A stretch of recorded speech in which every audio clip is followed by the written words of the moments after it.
Rádio Fraternidade, a nossa ferramenta de paz. Invadindo ruas, campos e cidades, com amizade, amor, muito mais. É a Web Rádio Fraternidade, a nossa ferramenta de paz. Invadindo ruas, campos e cidades, com amizade, amor, muito mais.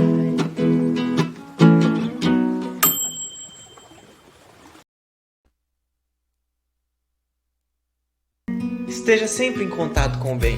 No site e no aplicativo da Web Rádio Fraternidade, você encontra orações diárias, palestras e estudos que te sintonizarão com os ensinos do Cristo.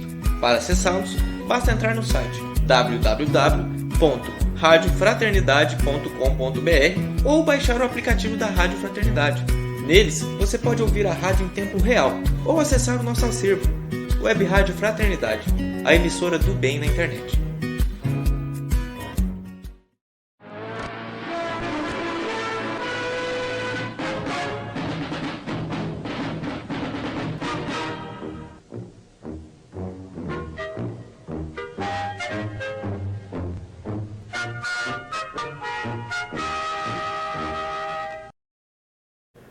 Olá, ouvintes, internautas espalhados pelo Brasil e pelo mundo. Que alegria poder estar aqui mais uma vez nessa segunda-feira para mais uma edição do Pinga Fogo.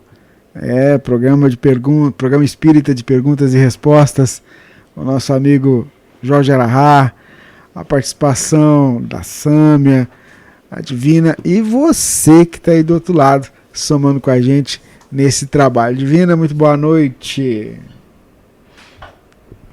Muito boa noite, Rubens. Boa noite, Sâmia. Boa noite, Jorge. Boa noite, queridos irmãos. E também, as pessoas que estão transmitindo também esse momento. Isso, vamos lá, vamos dar o nosso boa noite para Sâmia e também para o Elahá. Boa noite, Divina, Rubens. Boa noite. E boa noite aos meus irmãos que estão aqui conosco mais Tem eco.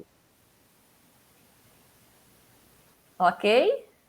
Agora sim, agora não vai ter mais não. E dizer que é uma alegria poder novamente ter a honra de estar aqui com vocês.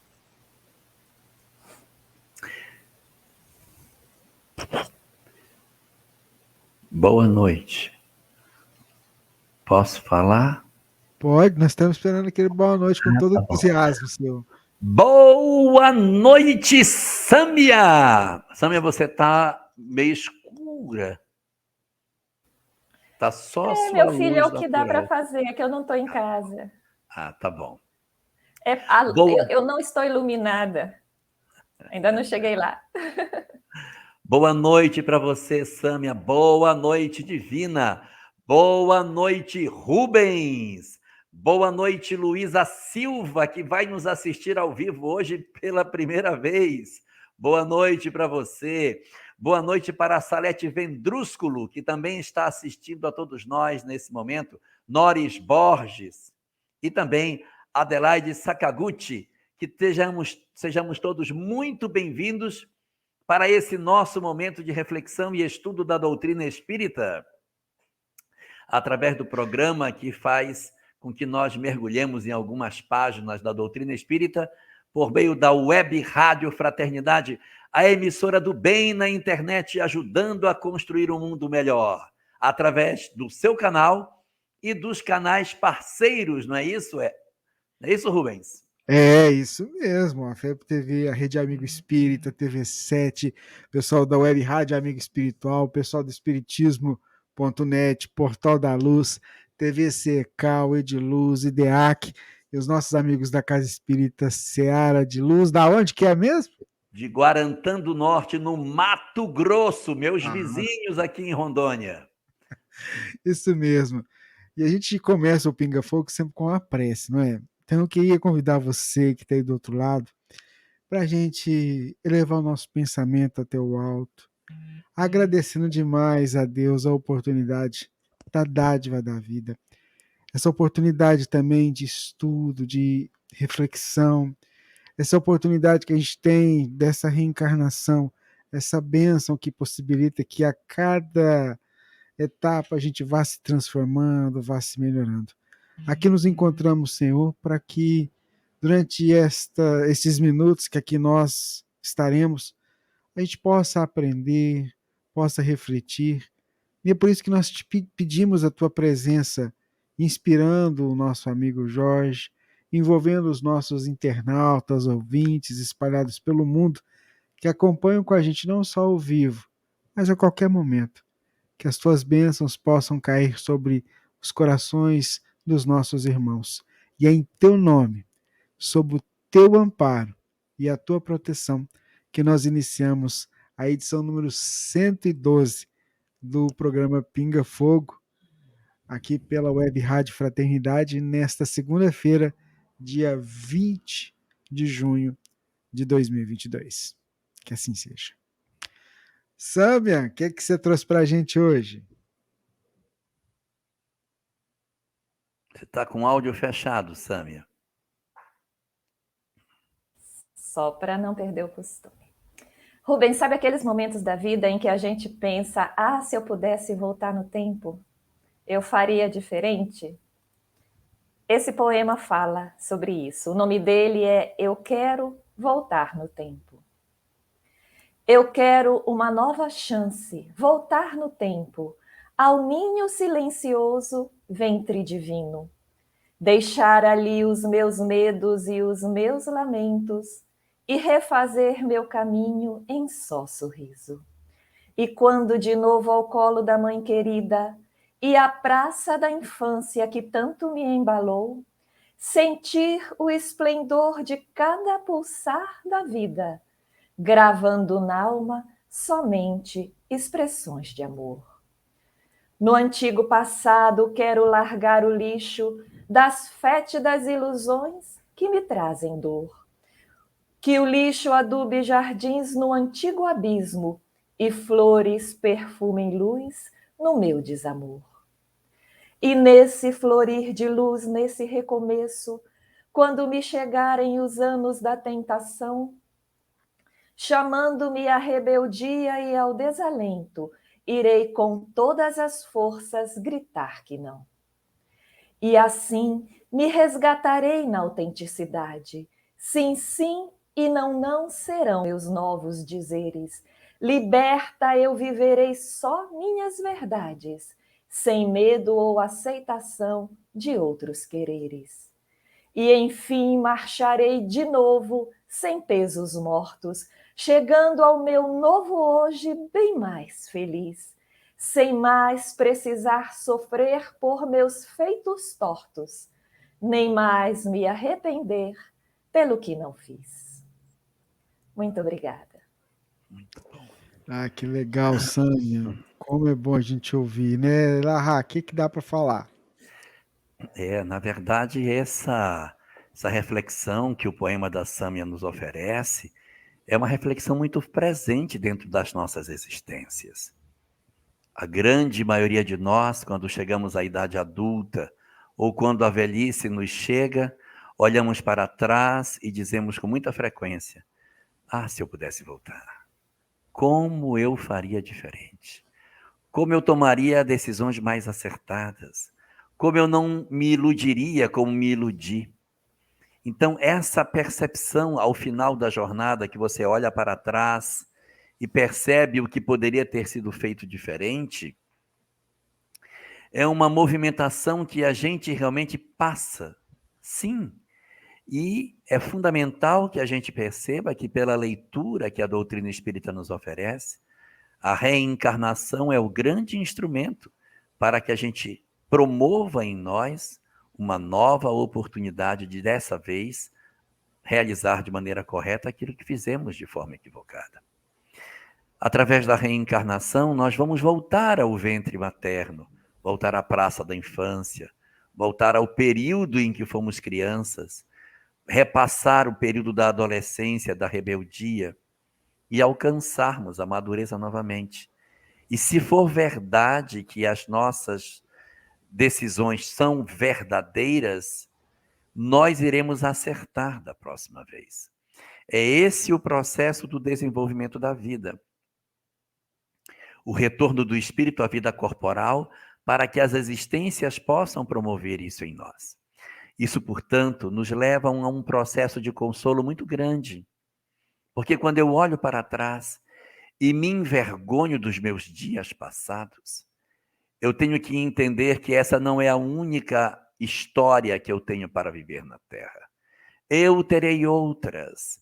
Eu terei novas oportunidades de reconstruir isso e de fazer em afeto as ações equivocadas que eu pratiquei. E Deus, o nosso Senhor, sabedor das nossas fragilidades, não nos condena de maneira que nós estejamos irremediavelmente perdidos, mas conhecendo a nossa fragilidade e a nossa perfectibilidade, da qual Ele mesmo nos dotou, diz: vai, tenta de novo. Eu te darei outra oportunidade para que você acerte. E isso retira de nós um peso muito grande, porque a sensação de vergonha, de tristeza, diante dos equívocos que nós praticamos durante a vida, desaparecem. Na medida em que eu percebo que eu posso refazer a minha história, que eu posso mudar e fazer novamente, fazer correto, que ninguém está irremediavelmente perdido, que ninguém deu um passo que não tem mais como desfazer. A vida é imortal, a vida é para todo sempre, e novas existências se apresentarão para que a gente consiga construir o caminho de felicidade que está marcado para todos nós. É esse ir e vir, esse majestoso processo de encarnações sucessivas que abre as comportas da felicidade, porque permite ao espírito reexperimentar quantas vezes forem necessárias, até que ele abra o caminho, abra o passo na direção do amor e da felicidade, construindo assim o resultado esperado por Deus desde o princípio da nossa vida enquanto espíritos. Essa reflexão que a Sâmia faz, portanto, embora seja uma reflexão muito frequente de todos nós, a doutrina espírita nos acena com as suas consolações, dizendo: sim, é verdade que erramos, mas eu tenho o remédio para o nosso sofrimento e para as nossas angústias a partir da reencarnação, que abre excelentes oportunidades para o crescimento de todos nós. Muito bem, Elahá. Sâmia, o que você gostaria de acrescentar? Não, acrescentar nada, eu acho que o Elahá foi bem completo. É nesses momentos da vida em que a gente sofre pelo arrependimento ou pela culpa, que só quem sente sabe quanto dói, e que a gente vê que não tem mais jeito de ir com a pessoa, resolver, pedir perdão, e nessas horas que a gente dá valor, Rubens, a oportunidade bendita da reencarnação, do reencontro com essas pessoas para dizer: eu errei, perdão. Oh, que bacana. Esse e outros poemas lindos você encontra em sagadasalmas.com.br. Aí de lá você tem acesso ao material, tem acesso ao canal do YouTube da Sâmia, enfim, vale a pena, sagadasalmas.com.br. Sâmia, muito obrigado pela sua participação com a gente, viu? Gratidão. Eu agradeço de todo o coração a todos vocês. Tchau e até a próxima oportunidade. Divina Rubens Elahá, um excelente pinga-fogo. Um beijo para você, tchau. Muito obrigado, então, Sâmia. A gente vai seguindo com o programa, agradecendo demais o pessoal que está ouvindo a gente pela Rádio Fraternidade. Muito obrigado a vocês que estão aí na sintonia com a gente, viu? Muito obrigado mesmo. Elahá, vamos lá para a primeira pergunta que a gente traz e compartilha com você. O Tiago Lopes, acompanhando a gente, a dúvida dele é a seguinte: compulsão por comida, sexo, seria uma obsessão de espíritos malignos ou é um problema terreno, material, normal? Olha, na verdade, a gente não pode considerar que todas as formas de compulsão, elas tenham origem obrigatoriamente num processo de perturbação direta a todos nós. No livro Recordações da Mediunidade, quando Ivone Pereira trata a questão da obsessão, ela traz algumas considerações muito interessantes que dizem respeito a esse ponto que você está falando. Ela diz o seguinte lá na obra, que às vezes as pessoas dizem assim, quem está fazendo beber é um espírito, quem está fazendo ele comer assim compulsivamente é um espírito, quem está fazendo com que ele tenha uma vida promíscua é um espírito. E às vezes o espírito não está produzindo esse tipo de efeito. Ele não está estimulando a comida, ele não está estimulando a bebida, não está estimulando a sexualidade desregrada. Ele está estimulando uma outra coisa. A insatisfação com a vida. O sentimento de tristeza, de baixa autoestima. O espírito obsessor está trabalhando na desconstrução dos meus valores. Então, quando o meu coração é esmagado pela pressão espiritual, quando os espíritos promovem um processo de perturbação que me tiram do eixo, que promovem essas angústias na minha vida, como é que eu vou reagir? Como é que eu vou tentar reagir ao processo de perturbação ao qual eu estou submetido? Uns de nós vamos sair para a bebida, para a noite, para a festa, para a farra. Outros vão sair para a comida, vão comer como uma forma de compensar. Outros para a sexualidade desregrada, para a promiscuidade. Então, é o vácuo do espírito que acaba levando com que ele tenha uma determinada conduta, mas não que o espírito estimule, eu quero que você beba. Às vezes ele mexe apenas no alicerce da criatura. Ele chacoalha os alicerces e o indivíduo é que se joga na bebida, se joga na prostituição, na promiscuidade, sem que haja um espírito diretamente ligado a esse processo de perturbação. Mas isto tem a ver com mecanismos que a mediunidade possui através dos processos obsessivos. Então, a gente não tem, obrigatoriamente, uma relação direta da obsessão com o obsessor. Mas é muito comum, até esperado, que em fenômenos de desconstrução da nossa história de vida, onde você percebe que a vida está escoando por entre as suas mãos, você não está conseguindo comandar a sua existência, você está sentindo que os seus dias estão sendo devorados sem que você consiga produzir, é bem provável que exista um processo obsessivo. Agora, como você reage como estratégia de fuga do processo opressor, vai depender fundamentalmente da sua história de vida.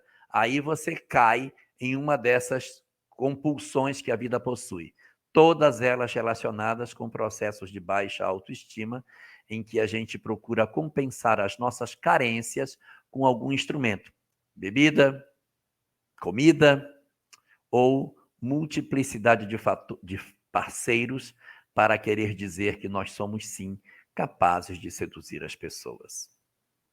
Muito bem, esse é o nosso Pinga Fogo. Vamos para mais uma pergunta. A Divina traz para a gente a próxima questão, Divina. A próxima questão, eu queria pedir desculpas. Eu estou gripadinha de novo. São requisitos da Covid, né? O pós-Covid não é fácil. Então, a pergunta é da Ercília Moraes. Boa noite. Fui criada por uma outra família, mas sempre tive contato de sangue, mas amo demais minha mãe e de coração. Será coisa de outra vida? Porque fui dela. Saí dela. Ou fui dela.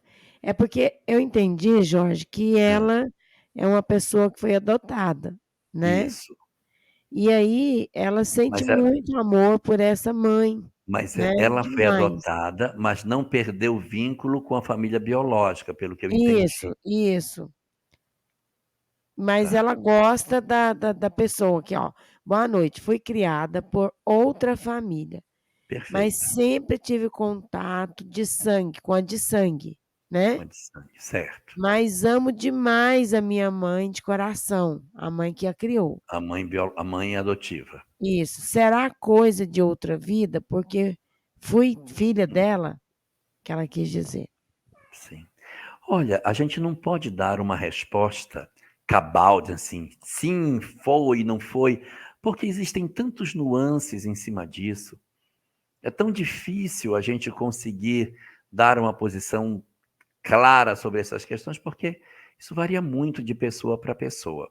Mas o que se pode dizer é que, nas circunstâncias em que ocorre o processo da adoção, existe uma grande possibilidade de que exista um vínculo anterior dos espíritos que nos adotam conosco mesmo. E na medida em que você não perde o vínculo com a família de sangue, é muito razoável que a gente imagine que você tem vínculo com as duas, tanto com a mãe biológica como com a mãe adotiva, né? A mãe de coração, como você está chamando aí.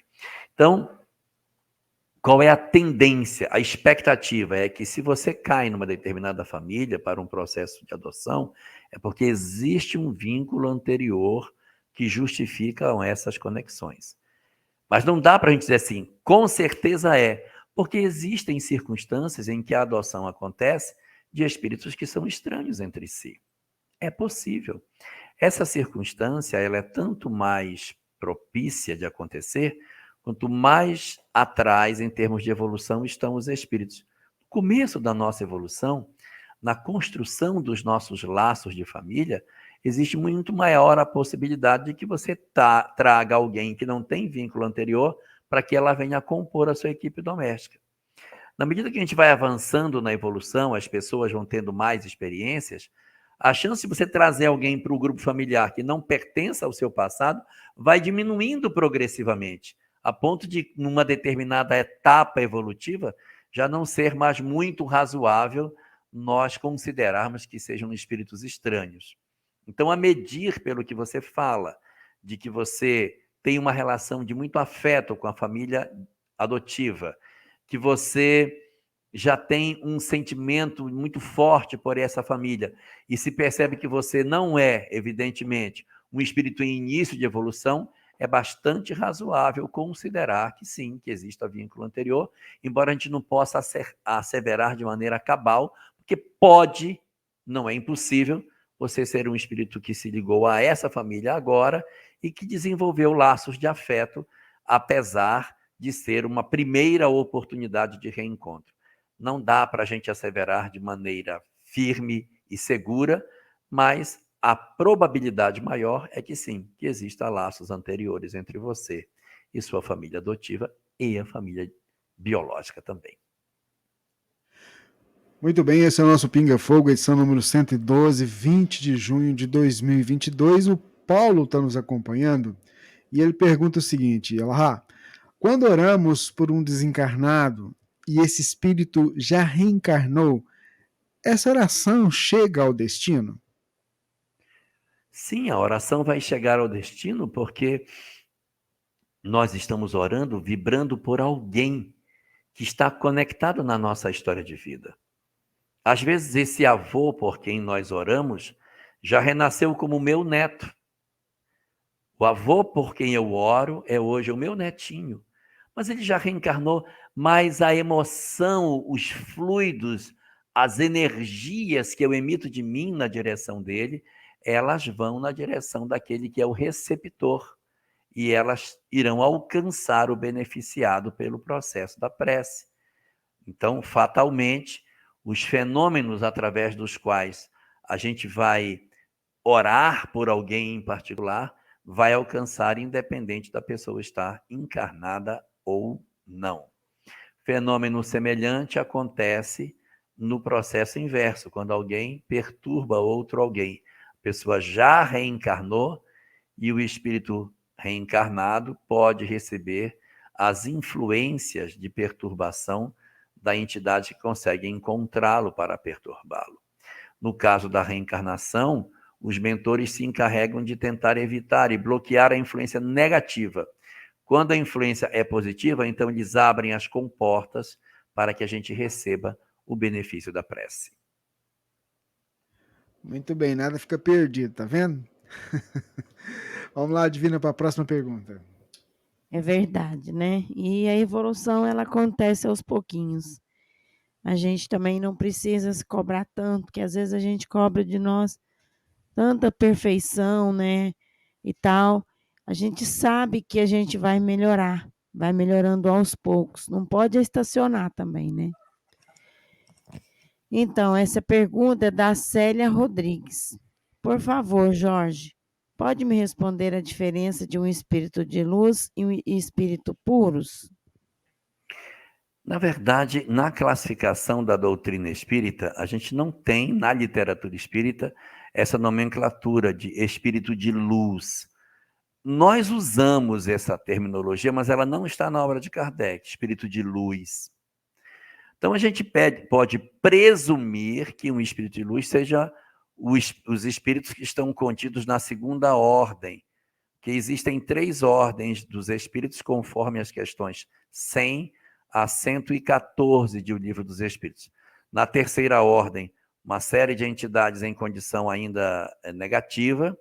Então, vem os espíritos levianos, os espíritos zombeteiros, pseudo-sábios, os espíritos batedores, os espíritos neutros, e aí estão incluídas as classes dos espíritos ainda considerados como negativos e perfeitos.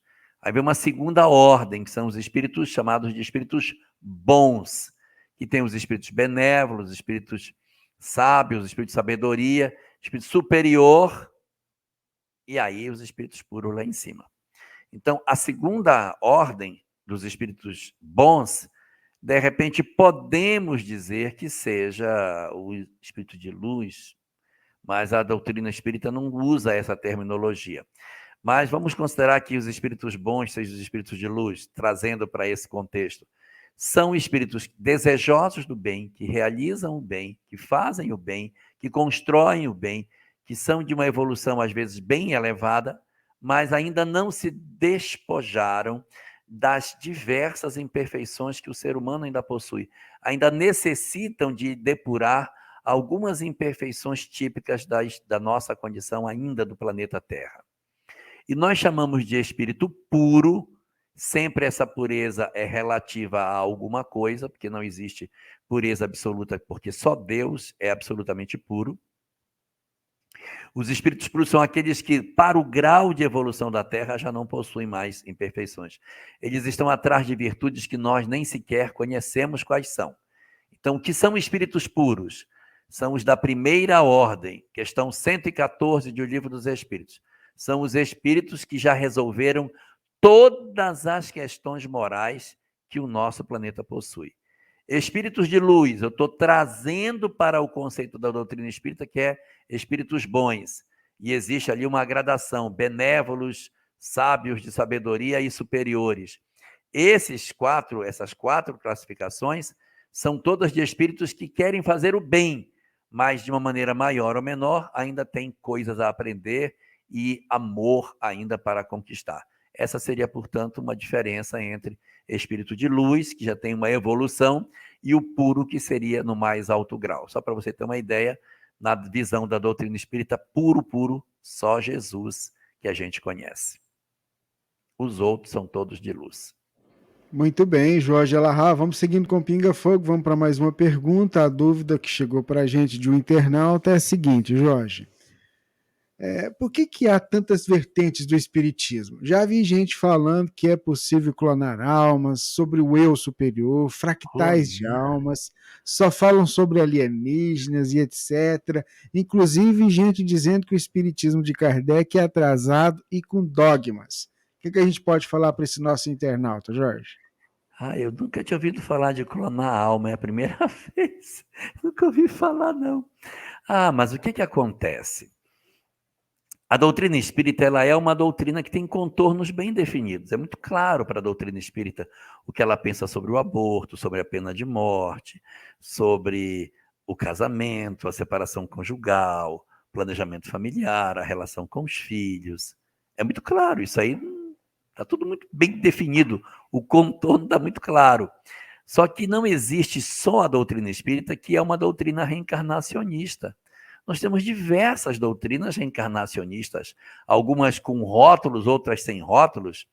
Eu poderia aqui enumerar, dá para encher 2 mãos minhas com o nome de doutrinas que têm princípios também apoiados na imortalidade, na reencarnação, na mediunidade, mas que não é o espiritismo. Então, o que é que acontece? Às vezes as pessoas leem conteúdos de outras doutrinas que são até próximas da doutrina espírita e elas invadem a doutrina espírita com esses conceitos. Trazem de outras doutrinas informações que são externas ao espiritismo. E aí você vai encontrar alguns espíritas, e não o espiritismo, mas alguns espíritas, que misturam o conhecimento que o espiritismo apresenta com de outras várias propostas de entendimento da vida. Se não houver um entendimento claro do que a obra de Kardec propõe, evidentemente que essas ideias elas vão permeando e podem se imiscuir na doutrina espírita e daqui a pouco vai ficar difícil de separar. Eu não estou falando contra esses conteúdos, mas é porque os conteúdos não são pertencentes à doutrina espírita, assim como essas outras doutrinas têm verdades que, em princípio, não precisam ser combinadas com as verdades espíritas, né? São outras doutrinas distintas. E aí o que acontece? Em 1978, no estado do Rio Grande do Sul, houve uma comunicação mediúnica recebida por Cecília Rocha. O autor da mensagem, o autor espiritual, era Ângel Aguaró, um espírita que era uruguaio, naturalizado brasileiro, que se tornou presidente da Federação Espírita do Uruguai, do Rio Grande do Sul. E ele, desencarnado, dá uma mensagem por Cecília Rocha dizendo que ele estava sendo alertado, que nós estávamos sendo alertados do mais alto para a necessidade de construirmos um estudo sério, sistemático sobre o conteúdo da doutrina espírita, para que ela não se perdesse nos seus princípios, porque seria muito difícil deixar o edifício doutrinário de pé diante do vendaval que soprava de todos os lados e que poderia derrubar o edifício da doutrina espírita. Então era necessário que se criasse esses grupos de estudo, porque se assim não fosse feito, em breve tempo, do espiritismo sobraria somente o nome. Essa mensagem inspira, então, a criação do estudo sistematizado, que é uma proposta interessantíssima de estudo da doutrina espírita, que ano que vem vai completar 40 anos. Ela é 40 anos. Ela é de 1983. Então, ano que vem, ela fecha os 40 anos de existência. E esse estudo sistematizado ele foi essencial para o resgate da legítima expressão daquilo que o espiritismo seja. Hoje nós temos uma estrutura doutrinária muito mais alicerçada, porque tem muito mais gente estudando, muito mais gente conhecendo o conteúdo espírita e, portanto, com muito mais propriedade de conhecimento sobre aquilo que o espiritismo esposa. Dessa maneira, portanto, esses conteúdos que você falou, que gravitam em vários ambientes do movimento espírita, a tendência deles é reduzirem de intensidade à medida que o contorno do que é o espiritismo vai sendo melhor conhecido e, naturalmente, as ideias que são exógenas ao espiritismo, elas vão tendo menos condição de penetrar e ele vai se desenvolvendo mais saudável dentro daquilo que seria a real estrutura do que o espiritismo tem como princípios. Muito bem, Jorge Alahá, ouvintes, internautas, você está acompanhando aqui o Pinga Fogo, edição número 112. E a Divina traz para a gente a próxima pergunta. Divina.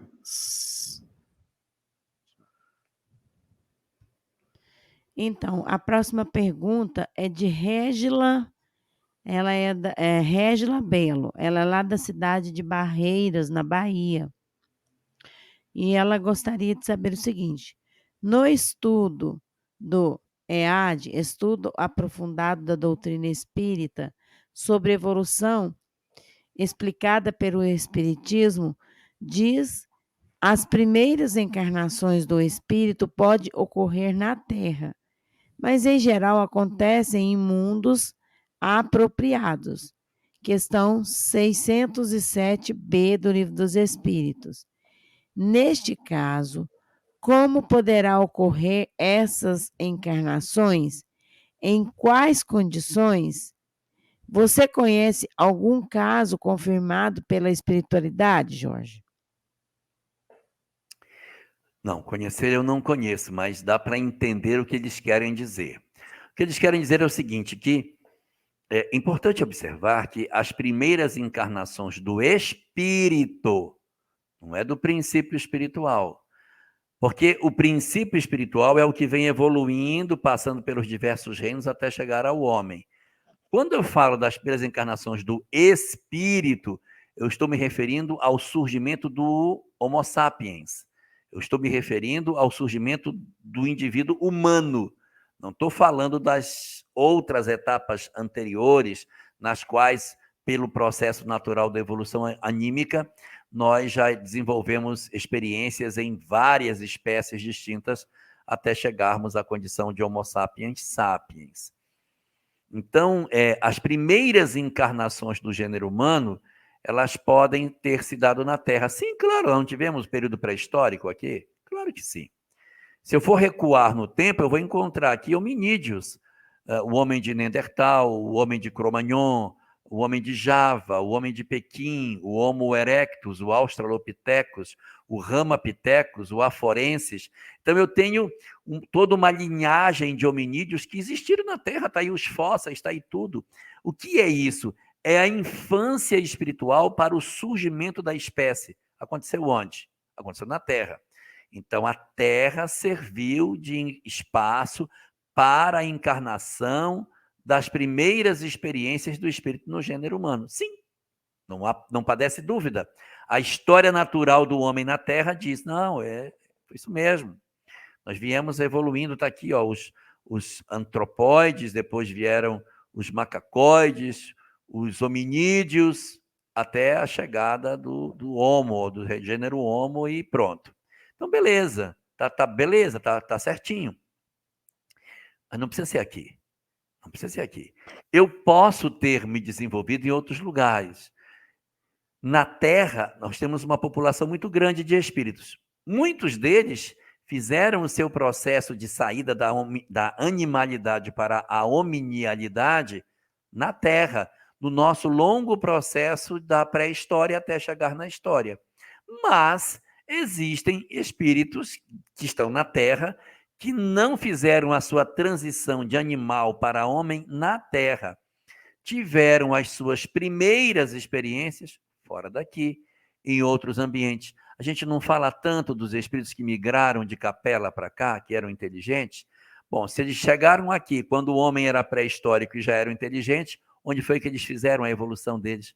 Onde foi que eles transitaram de animal para hominal? Não foi aqui. Então, eles realizaram essa transição em outro lugar, sei lá Deus por onde, mas em outro ambiente é que eles produziram essa transição. Quando chegaram aqui para compor as civilizações antigas, já eram almas experientes, ainda que habitando, em algumas circunstâncias, corpos ainda primitivos, por conta da mutação que estava acontecendo na Terra nesse período. Então, pela questão 607, a gente vai entender que o homem pode iniciar as suas primeiras experiências na Terra, não mais agora é muito pouco provável aqui, né? Porque tem muito pouco espaço para a gente fazer essa transição na Terra hoje. Mas no passado era muito bom para fazer a transição, tinha uma série de exercícios em termos genéticos para a construção do homem.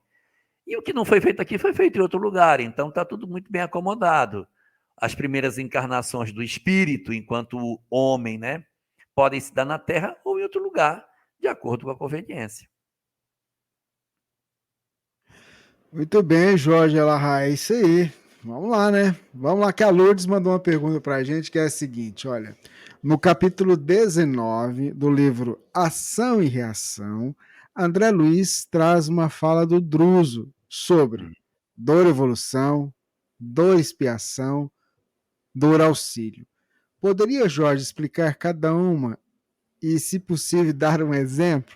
A dor expiação até entendo, mas fiquei confusa com as outras duas. É com você, Jorge. Vamos entender sobre a dor. Tá. A dor evolução é a prova. O que é a aprovação? A aprovação é uma experiência pela qual o espírito passa e que ele não tem vínculo com o passado. Ele aprende com essa experiência. É uma dor que alarga o meu saber, desenvolve a minha inteligência, oferece para mim leituras que eu não tinha antes. Então, no natural processo evolutivo que a vida vai nos ofertar, haverá momentos em que a gente vai dizer assim: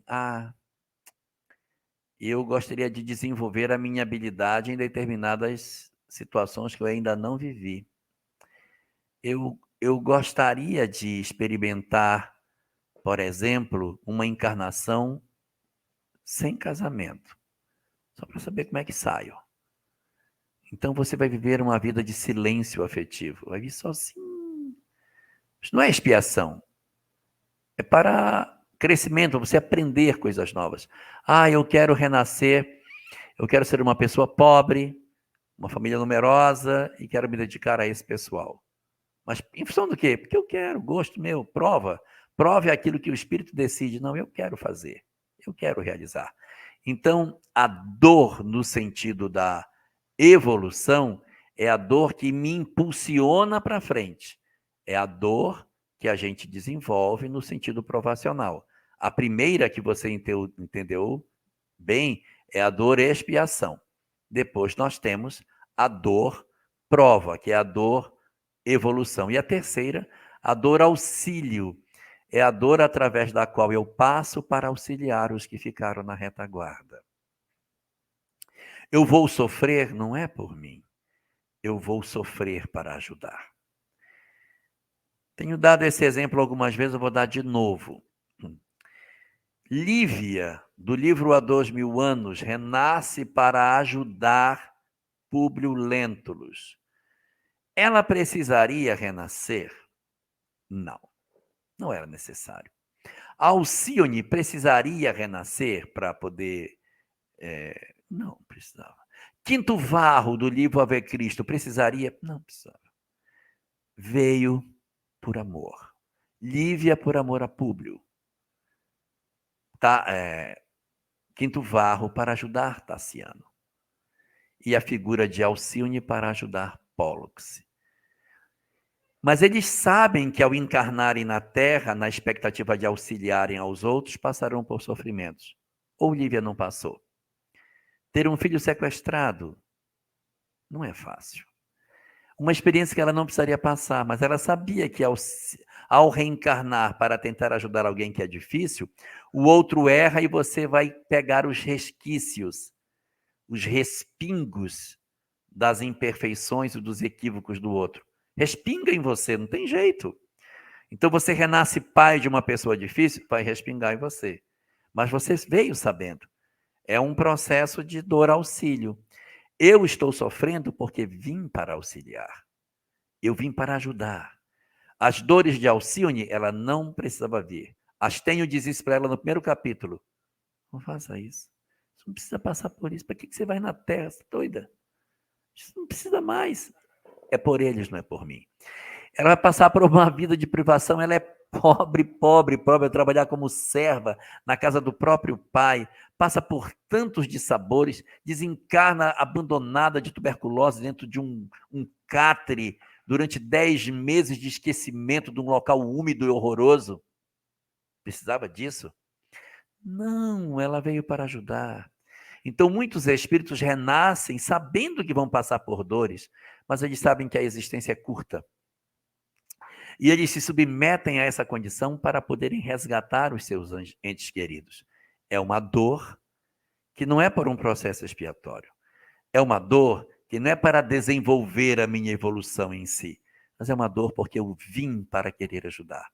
Eu quero oferecer o meu coração em sacrifício para resgatar o meu amor que ficou para trás. Muito bem, viu? Em síntese, em síntese, dor expiação é expiação, dor evolução é prova, dor auxílio se chama missão. Muito bem. Divina, a próxima pergunta. A próxima pergunta é de Aurenice Lopes Severiano. Boa noite, amigos da Web Rádio Fraternidade. Boa noite, Jorge Elahá. Tenho uma curiosidade. Cachorrinho sonha ou desdobra? Mas é a mesma coisa, não? É a mesma coisa. Os princípios espirituais que estão vinculados ao cachorrinho, eles estão se ensaiando para uma vida hominídea. Eles ainda estão numa fase anterior ao período hominal. Eles vão alcançar, com a evolução, um estágio no qual vão se tornar conscientes. É o esperado. A evolução está se processando. Lá na frente, não vai ser para agora, vai ser para alguns milhões de anos, aquele cachorrinho vai evoluir e vai se tornar um ser consciente. Enquanto ele não alcança essa condição, ele vive as experiências naturais da espécie dele. E quando o animal dorme, ele desdobra. Então ele sonha, ele vê as coisas. Então ele tem ensaios no sentido das suas experiências espirituais. E nós não podemos esquecer que existem também os resíduos mentais das experiências que os animais tiveram e que acabam também estimulando o cérebro, assim como nós também temos sonhos mentais, que são os resíduos de memória que ficam em nós. Os animais também têm esse tipo de experimento. Quando a gente vê eles estão correndo, sonhando que estão correndo, às vezes até latem, se movimentam. Então, aquelas experiências ali, tanto podem ser experiências dos desdobramentos, que eles estão vivendo alguma coisa, como pode ser resíduos dos pensamentos, das experiências armazenadas que eles, então, ficam revendo como se fossem reais. Mas o animal, na verdade, ele possui esses movimentos em função dos desdobramentos que fazem e das lembranças que eles possuem. Então, são os primeiros ensaios, né, para a emancipação da alma nos seres ainda em formação para a hominalidade. Bacana, Jorge. Vamos seguindo aqui com a próxima pergunta que chega para a gente. O nosso internauta diz assim, ó, no livro Pão Nosso, do Emmanuel, capítulo 142, que tem como título Revides, ele diz o seguinte, prontos a protestar, a acusar e criticar nos grandes ruídos, costumam esclarecer que servem à verdade. Por que motivo, porém, não exemplificam a própria fé, suportando a injustiça e o dano heroicamente, no silêncio da alma fiel, antes da opção por qualquer revide? Aí a pergunta: se eu estou sofrendo assédio moral no trabalho, devo me calar e suportar a injustiça e deixar tudo nas mãos de Deus? Quando o mal que o outro nos faz esbarra na questão do crime, nós estamos liberados para que a gente possa fazer as movimentações devidas, porque a nossa sociedade assim determina. É uma característica da nossa sociedade de considerar que o assédio moral é, na verdade, uma conduta criminosa. Então, a gente não pode aceitar a criminalidade de maneira pacífica. O texto, ele nos remete a que a gente não faça o revide daquilo que não necessariamente significa um crime. Às vezes no lar, na relação conjugal. Ah, ela disse isso para mim, então eu vou dizer o dobro para ela. É esse revide que acaba destruindo as nossas relações familiares, as nossas relações, às vezes no trabalho. Nós temos algumas circunstâncias em que coisas pequenas ocorrem e a gente guarda aquilo. Olha, não fui valorizado, ninguém me chamou para participar, estou com ódio dos meus colegas de trabalho. E, na verdade, não constitui crime, não constitui nada de absurdo. E a gente inicia um processo de revide, de vingança, que nos atrapalha, nos mancha do ponto de vista profissional e acaba nos dificultando a marcha do progresso. Agora, se eu estou dentro de uma circunstância em que há um assédio, e esse assédio é caracterizado na minha sociedade na condição de crime, devo eu fazer o quê? Tanto quanto me seja possível e razoável, procurar as autoridades para a minha justa reparação. Sendo que, ao fazer isso, não podemos fazer por ódio. Não podemos fazer com o desejo de nos vingarmos, mas sim procurar para restabelecer a justiça e não para ver a desgraça daquele que é o nosso algoz. O objetivo é a reparação no momento, no local é justo e exato. E não dizer assim, ele fez comigo, pois então agora eu vou acabar com a vida dele. Meu propósito vai ser viver até o último dia para jogá-lo na cadeia. Quando eu faço isso, eu estou me excedendo nos meus objetivos, porque eu estou odiando alguém. Então, se alguém nos prejudica, e a gente percebe que a legislação nos ampara, nós somos livres para procurar a justiça, mas nunca devemos envenenar os nossos corações com o ódio por aquele que nos prejudicou. Entrega para a justiça e não levante o braço vingador. Não procure a vingança, mas se a legislação lhe permite uma ação, faça. É direito seu. Mas não envenene sua alma com os sentimentos que não é mais justo para nós cultivá-los. Muito bem, internauta, ouvinte que acompanha aqui o nosso Pinga Fogo, edição número 112. A Divina já está ali com uma próxima pergunta para a gente, Divina. Qual que é? Boa noite, Jorge, Rubens, Divina. Estamos estudando o livro Céu e Inferno. Poderia falar sobre demônios na visão da igreja e também na visão do espiritismo? Existe um capítulo no livro Céu e Inferno que se refere especificamente a isso, para trabalhar a questão dos demônios, em que ali Allan Kardec vai destacar para nós o que são os demônios. A alma dos homens que foram maus, assim ele define. Então, quando eu tenho uma determinada criatura que cometeu uma série de desatinos, que ela foi muito cruel, é possível que esse espírito, ele, quando desencarnado, diga: eu quero a vingança, eu quero acabar, eu sou o mal, eu sou a crueldade, eu sou o próprio demônio. E essas entidades, às vezes, elas se qualificam como se elas fossem o próprio demônio. Elas até acreditam que elas sejam o mal. Elas enlouquecem no ódio e muitas vezes apresentam uma forma perispiritual que é semelhante ao ideário humano da representação do mal. Nós temos uma representação dentro de nós, de filmes, de vídeos, de desenhos, de revistas, de sei lá o quê, que desenharam para nós uma ideia de como deva ser o demônio. Então, a gente vai ter uma visão daquilo que seja. Em alguns espíritos, motivados por um ódio profundamente doentio, acabam se envolvendo nessa perspectiva e se apresentando como se fossem o demônio. E querem ser vistos como demônios. Perguntam, então, eu sou o demônio. Eu sou. Devido à intensidade do ódio que essas criaturas possuem. Mas eles não são, em verdade, o demônio.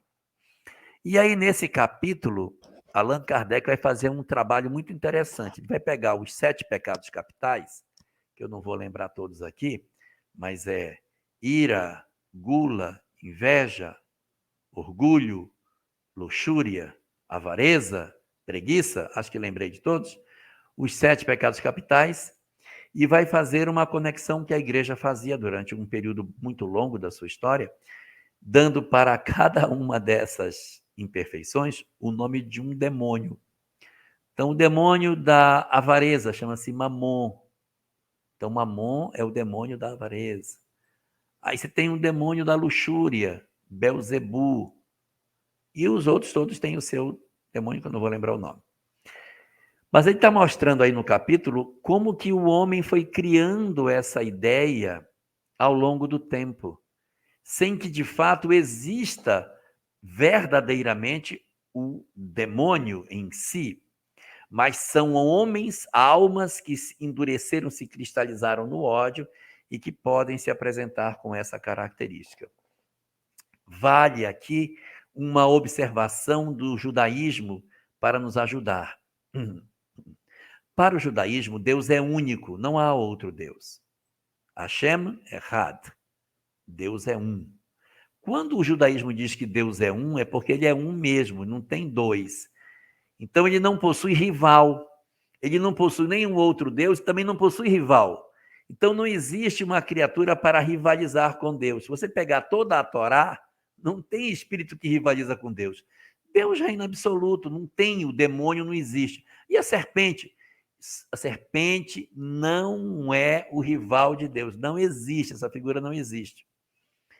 Existe, a partir da ida dos judeus para a Babilônia, a criação de uma figura chamada Satã. Satã, que em hebraico significa inimigo, oponente. Em árabe é shaitan, tanto faz. Mas o oponente nosso, o inimigo meu, não de Deus. Ele reina absoluto, ele não pode ter inimigo. Então, uma tradução mais exata para Satã seria obsessor, mas não uma entidade que rivalizasse com Deus. Ele reina absoluto, e aqui embaixo está um monte de gente. Então, não existiria, dentro dessa perspectiva, a figura de uma oposição ao Criador. Mas, evidentemente, existem uma série de entidades perversas, cruéis, que são ainda imperfeitas e que praticam o mal, mas elas não são absolutamente opositores a Deus, porque Deus não possui rivais.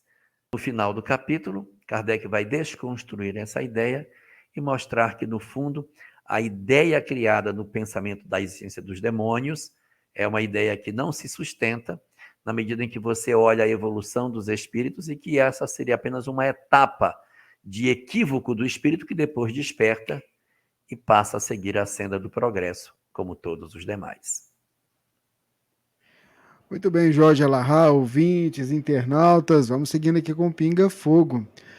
O Rogério nos escreveu, ô Jorge, e ele foi buscar no Evangelho um trecho que ele queria que você comentasse. No Evangelho, no capítulo que fala sobre o emprego da riqueza. E ele diz que essa frase chamou a atenção dele. Rico, dá do teu supérfluo, faz mais, dá um pouco do que te é necessário, porque o de que necessitas ainda é supérfluo. Qual o entendimento que você tem, Jorge, sobre essa frase? É a dúvida dele. É porque, na verdade, na medida que a gente vive na abastança, a gente cria falsas necessidades. E se você pegar uma pessoa que tem uma riqueza bastante razoável e dissermos a ela, dá aquilo que te sobra, ela vai dizer, puxa, mas o que eu tenho? Eu tenho tão pouco. Eu só tenho 50 pares de sapato, eu preciso dele, porque esse aqui é azul, esse é amarelo, esse é verde, esse é mais escuro, esse é camurçado, aquele é um mocassim, eu tenho uma chinela, um sapato, uma bota. Então ele vai enxergar necessidades. No guarda-roupa ele vai dizer, como é que eu vou dar minha roupa? Eu só tenho 300 camisas. São 365 dias no ano, às vezes numa festa, ou numa coisa, essa aqui é azul, esse é amarela, essa é roxa. Eu me sinto que eu preciso disso. Então, você vai perceber que a necessidade dessa criatura, ela é muito maior do que de outras pessoas. Eu vou contar para vocês uma coisa do IBGE, para vocês entenderem. O IBGE possui uma pesquisa chamada POF, Pesquisa do Orçamento Familiar, que investiga para onde vai o dinheiro da família. Eu trabalho no IBGE, então eu trabalho também na POF. E a gente visita as famílias durante uma semana para saber para onde vai o dinheiro. Você vai para a educação, você vai para o transporte, para a alimentação, você vai para a poupança. O que a família faz com o dinheiro que ela recebe durante a semana? E com o que ela compra? Se compra arroz, se compra feijão, se compra... O que ela compra? Para onde vai? Quanto de trigo a gente consome? Mais ou menos isso. E aí, da pesquisa última da POF que teve, havia uma pergunta, o questionário é longo, tinha uma pergunta que dizia assim, quanto a sua família precisaria para manter-se, para poder atender às necessidades que ela tem? E todas as vezes que os meninos iam para o campo para pegar as informações, eu dizia, dos formulários que vocês recolheram hoje, qual foi a resposta para a pergunta da POF 6, que era a pergunta que dizia a respeito a isso? Qual foi a pergunta, qual foi a resposta que vocês obtiveram? Aí diziam, eu fui numa casa assim, numa casa assim. E uma vez, o mesmo entrevistador visitou 2 lares no mesmo dia. Chegou num lar e perguntou, quanto o senhor precisaria para manter sua família? E o cara respondeu, meu amigo, Se eu ganhasse um salário mínimo, eu seria a pessoa mais feliz do mundo. Eu não ganho isso. Não consigo. E foi depois na casa de uma outra família, condição abastada, num prédio de apartamentos e tal. E lá a mesma pergunta foi feita. A pesquisa foi feita em 2018. Perguntou para ele em 2018, quanto a sua família precisaria para se manter? Ele disse, e as despesas? Preciso de uns 20 mil reais para poder me manter. Vou atualizar para hoje, dá muito mais do que isso. Então, para ele, necessidade é 20 mil. Para o outro, nossa, um salário mínimo até sobra. Então, quando a gente tem muito, há uma tendência de achar que a gente tem dificuldade para conseguir se desembaraçar das coisas. Então, para quem tem muito, dá do teu supérfluo, ou melhor, experimenta dar um pouquinho mais além do teu supérfluo, porque até esse que tu consideras que é tua necessidade, nem é tanto assim. Tu és capaz de viver tranquilamente até com menos do que aquilo que tu consideras que é o mínimo para a tua sobrevivência, porque tu estás com a mente muito associada ao consumo excessivo das coisas. Na questão 922 de O Livro dos Espíritos, as condições para a felicidade na Terra são a posse do necessário, 2, a fé no futuro, 3, a consciência tranquila. E por que gera desgosto, desinteresse pela vida? Questão 943. Primeiro, a falta de fé que cruza com a fé no futuro. 2, a ociosidade que cruza com a consciência tranquila, que não me interessa pelo próximo. E o terceiro, a saciedade, ou seja, eu atender a todos os meus desejos, enquanto o outro é a posse do necessário. Então você vê como as coisas se conectam e o Evangelho vai colocar que, para os que têm muito, dar um pouquinho daquilo que aparentemente é necessário ainda pode ser supérfluo. É um exercício de desprendimento que o espírito precisa fazer na sua grande caminhada evolutiva. Muito bem, Jorge Alahá, ouvintes, internautas, a gente segue com Pinga Fogo, edição número 112, dia 20 de junho de 2022, e a Divina traz para a gente a próxima pergunta. Divina. A próxima pergunta é de Roelson Miranda. Jorge, você poderia comentar sobre a mensagem de Ismael do livro do Divaldo, No Rumo do Mundo de Regeneração? Do que se trata aquela mensagem? Agora de cabeça eu não vou saber. Não vou conseguir dizer. É uma mensagem longa, né? Eu teria que... Não sei dizer o que ele especificamente queria buscar de lá dentro, que são muitas coisas que são abordadas. Não vou conseguir abordar. Muito bem. O Jorge, em outro momento, a gente traz aqui para a gente Tá, refletir. eu vou caçar para poder trazer essa informação. Vai ser a pergunta 0 da semana que vem. Então tá bom.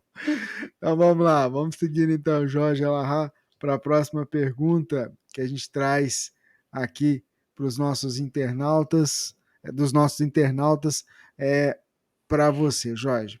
Vamos lá, vamos pegar aqui a próxima pergunta. Vamos lá. Filme Nosso Lar.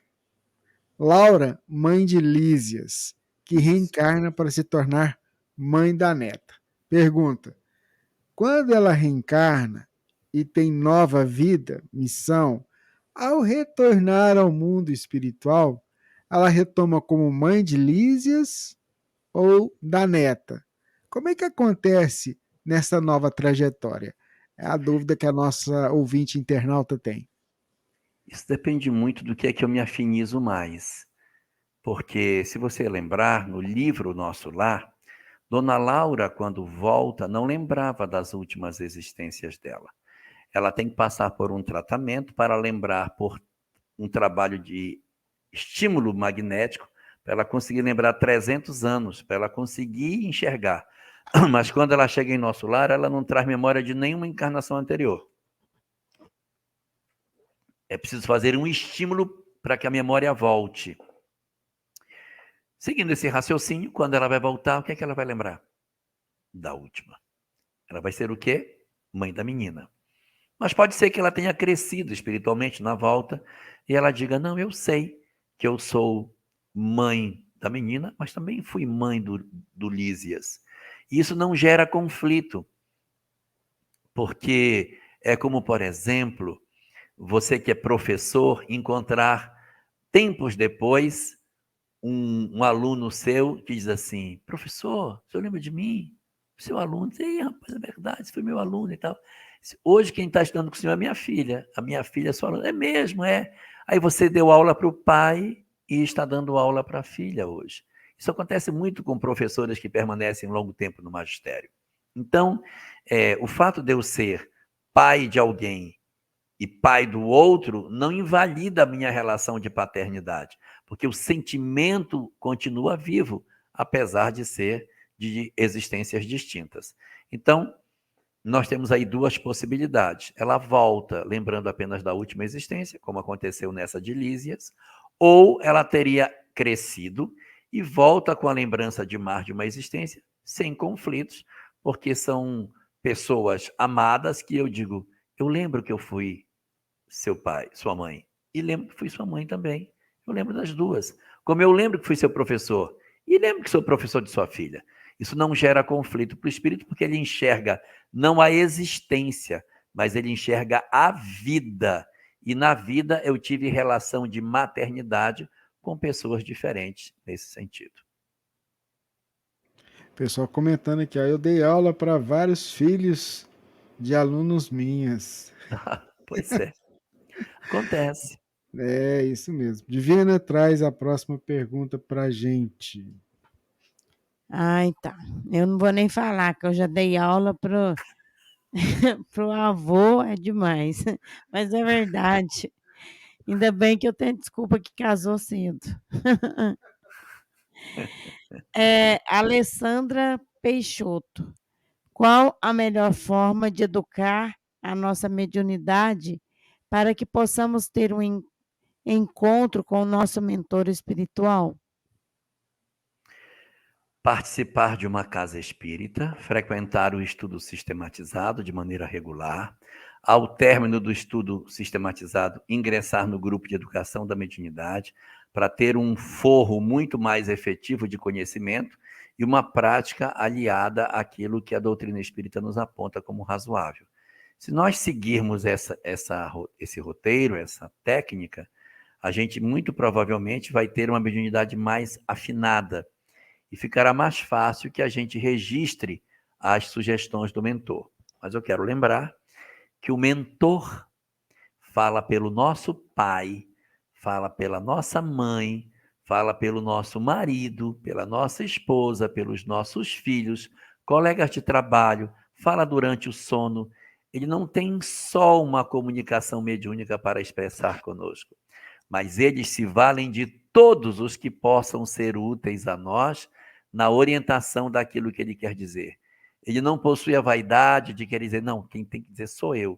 Se encontrar alguém que sirva de instrumento para a fala dele, ele cola no pai, cola na mãe, cola num professor, cola num amigo, num filho, no marido, sei lá quem, e diz para ele para não fazer isso, está fazendo mal. Às vezes nós não sabemos quantas vezes nós estamos servindo de mentores de outros companheiros para servir de instrumento para que os mentores deles possam exercer através de nós o trabalho de orientação e socorro.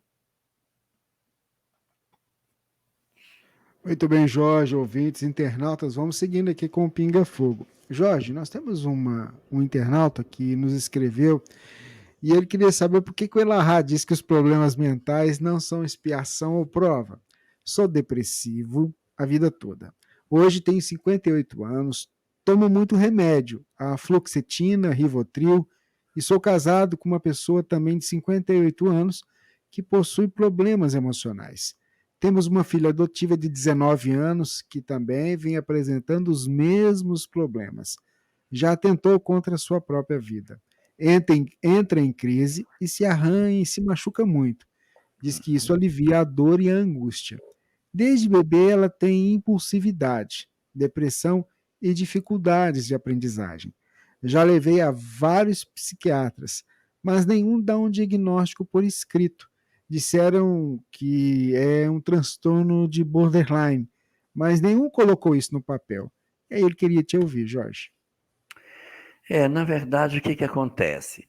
As experiências na vida material, elas têm por objetivo desenvolver as potencialidades do espírito. Então, se, por exemplo, alguém tem uma limitação física de qualquer natureza, um problema nos braços, nas pernas, um problema nos olhos, um problema no coração, não necessariamente isso significa que ela tenha um karma na área. Porque existem muitos espíritos que vêm para fazer uma tarefa missionária com alguma limitação física.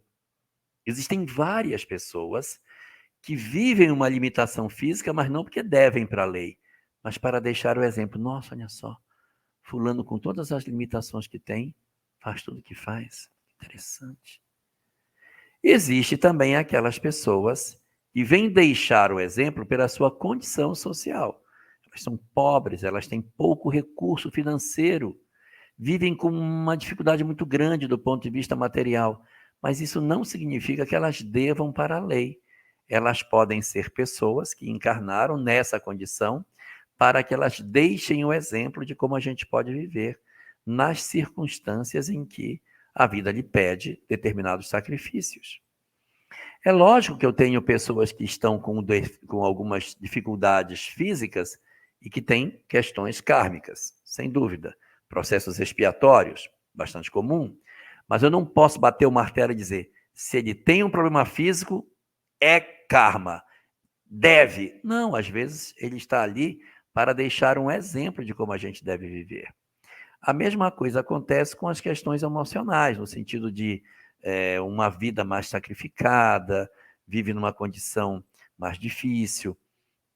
Imagine você viver num local distante, você ser uma professora rural que luta com muita dificuldade para ensinar crianças num local perdido, numa linha de uma via vicinal que poucas pessoas sabem até que existe. Ela está em débito com a lei? Às vezes não. Às vezes ela disse, não, eu quero minha vida para servir. E ela é pobre, vive numa escola difícil, mas é o que ela escolheu como uma forma de se dedicar. Então, os sofrimentos, eles não determinam que exista débito. Mas, quando você passa para os processos que dizem respeito ao equilíbrio do aspecto emocional do indivíduo, quando você tem uma pessoa, eu não consigo lidar com isso, eu tenho angústia, eu tenho depressão, eu tenho sofrimento, não parece razoável que essas circunstâncias se deem para servir de exemplo. Então, o mais indicado nessa circunstância é que a gente considere que seja uma expiação ou uma prova. Pode ser uma prova? Pode ser uma prova. Pode ser uma expiação? Pode ser uma expiação. Né? Então, a expiação ela é muito mais caracterizada quando você está vivendo processos de desestruturação do aspecto mental. O que ganharia um espírito para servir de exemplo numa circunstância de lesão mental? E essa expressão que diz que as doenças mentais elas são sempre fruto de processo expiatório está no livro Ação e Reação, de André Luiz. É lá que ele assevera que, à exceção da doença mental, todas as demais experiências podem ser prova, expiação e missão. E a grande questão é essa, mas isso não é nenhum demérito. Porque se eu estiver com um processo dessa natureza, mas eu estou lutando, eu estou me esforçando, eu estou trabalhando o meu eu para sair dessa condição, para me verticalizar, eu estou fazendo o que eu posso fazer. Então, estou ganhando os méritos na lei para que numa próxima existência eu venha menos comprometido nessa área, com mais equilíbrios, com mais facilidade de lidar com os meus dramas e as minhas dificuldades emocionais. Muito bem, Jorge, Alahá, ouvintes, internautas. Vamos seguindo aqui que a Divina traz mais uma pergunta para a gente. Vamos lá. É da Salete Oliveira. Jorge, como posso ajudar um netinho de 6 anos que de repente desenvolveu o medo Está distante dos pais. Medo De estar distante dos pais. O medo está. Até ficar na escola ficou difícil. Gratidão. Talvez o medo da criança tenha uma razão. Talvez os pais estejam brigando. Talvez os pais estejam fazendo algum tipo de movimentação na qual ele se sente inseguro diante da perspectiva de que o pai vai embora, que a mãe vai embora.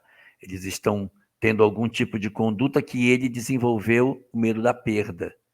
Então é possível que o problema não esteja no menino, ele está sendo apenas o alerta de alguma coisa que possa estar desalinhada no lar. Penso que o mais razoável para fazer já que é neto, ou o pai ou a mãe devem ser seus filhos. Um dos dois deve ser seu filho, ou ela ou ele. Então, ao invés de chamar o genro ou a nora, chama o filho. Mas chama sem reclamar, sem brigar, sem constranger, diz assim, fulaninho, netinho, está tendo um comportamento esquisito, muito medo de ficar longe de vocês. Está acontecendo alguma coisa, minha filha ou meu filho, que possa estar fazendo com que o menino fique assim? Eu não vou brigar, eu só quero saber se eu posso ajudar em alguma coisa. Lembre-se que ele é seu neto, ele não é seu filho.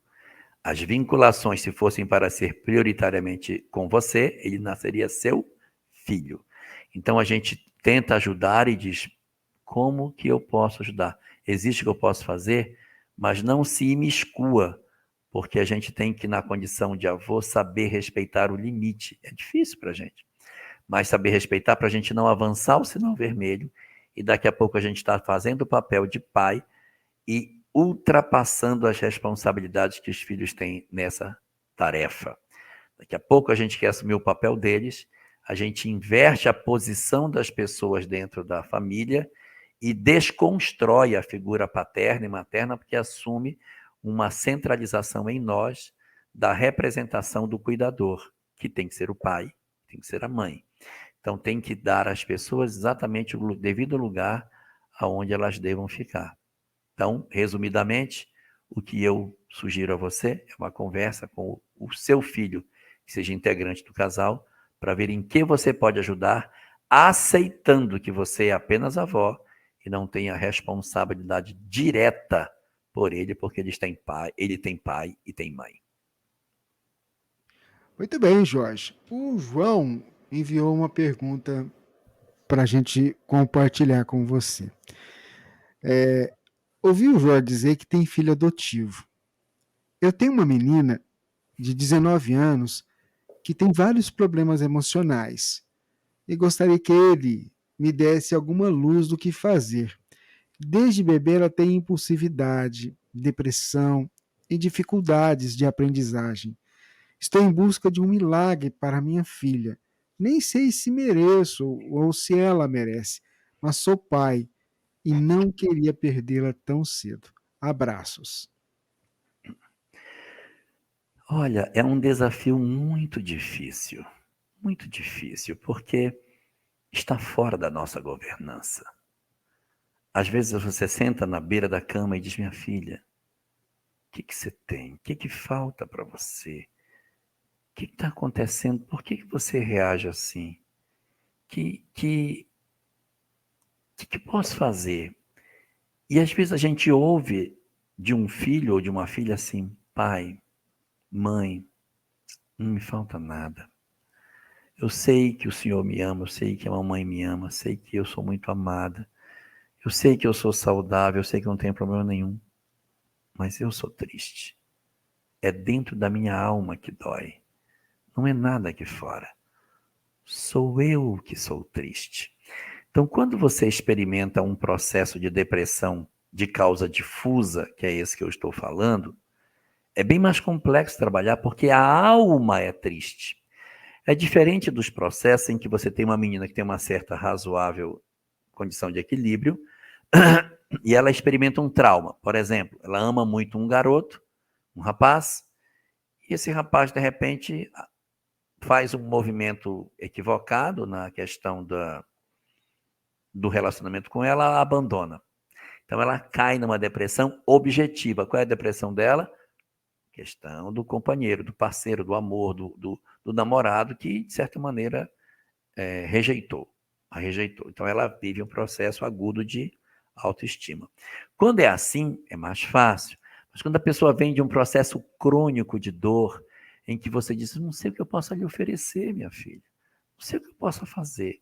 E realmente é muito difícil, porque o próprio indivíduo, ele dentro de si, ele não consegue se equilibrar.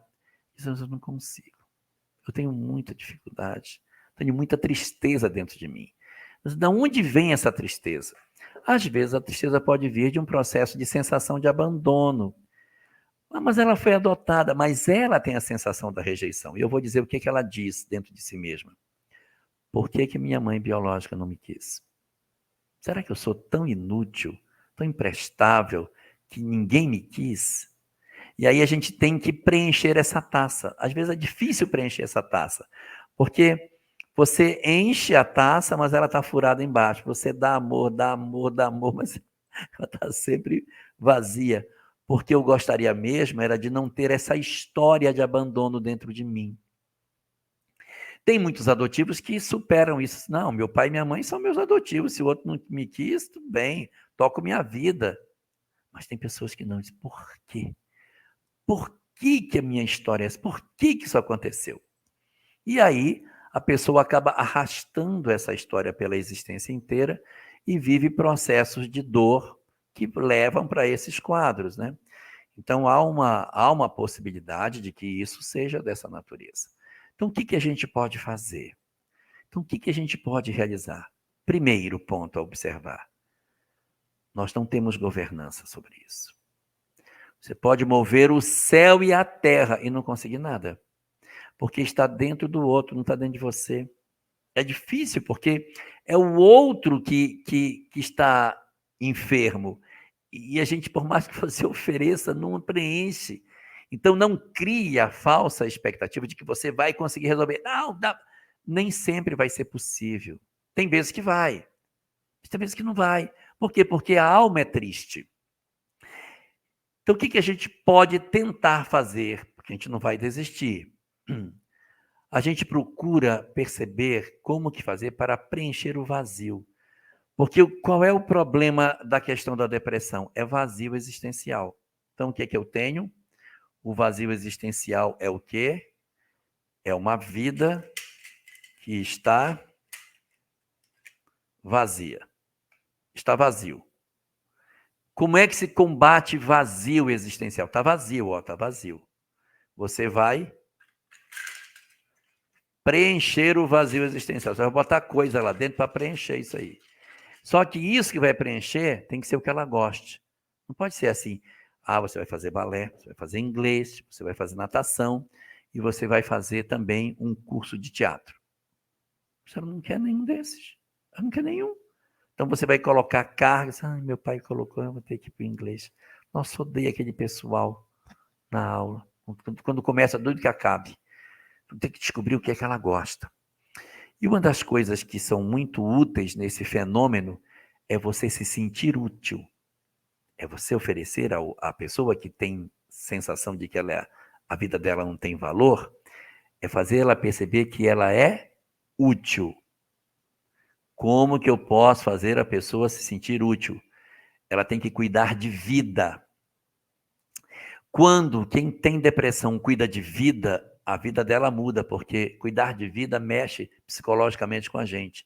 Você põe uma semente e rega a semente brota. Pode parecer uma besteira, mas psicologicamente é muito interessante. Olha, nasceu, brotou, meu Deus, está crescendo. Aí você rega, a plantinha vai crescendo. Nossa, está crescendo.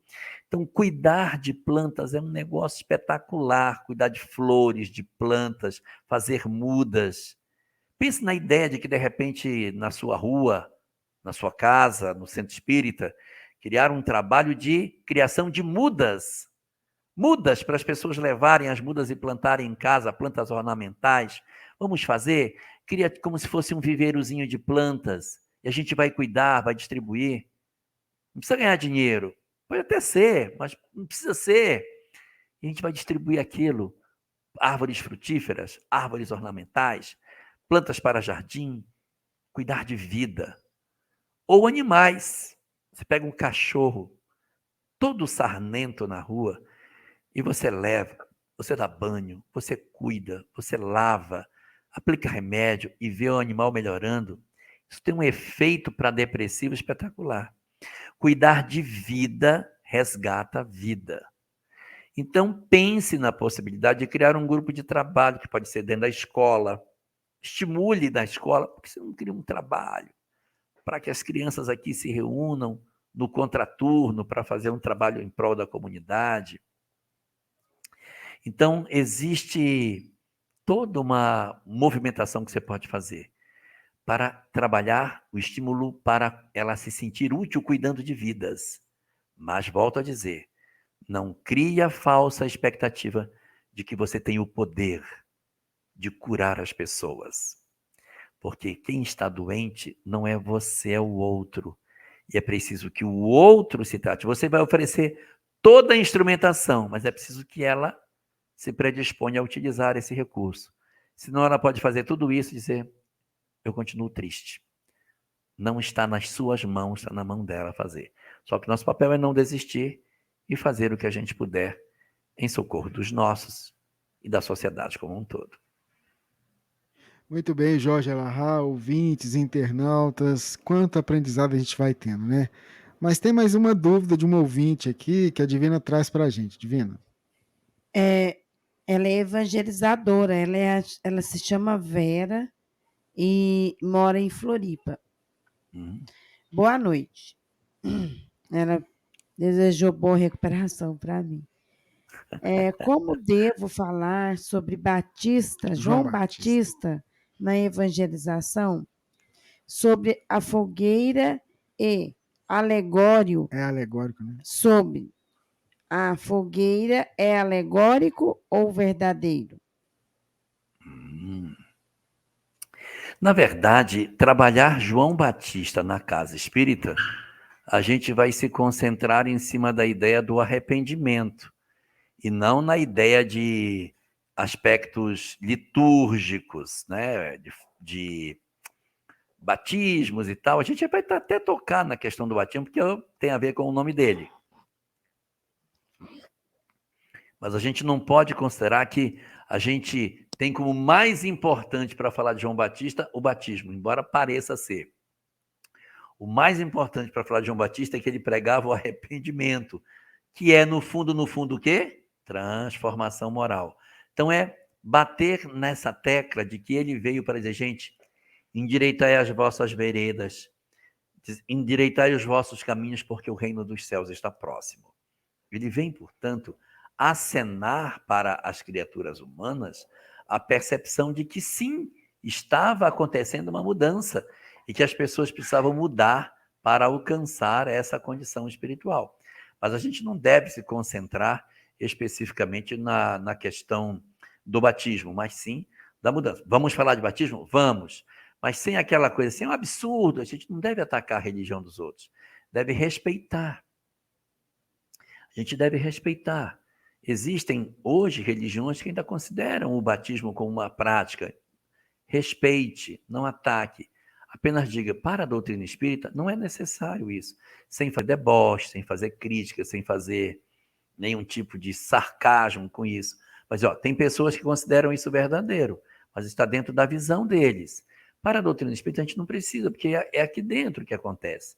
E o que ele queria, o que era? Era a transformação moral, não é entrar na água que vai mudar a nossa vida, mas a gente se transformar.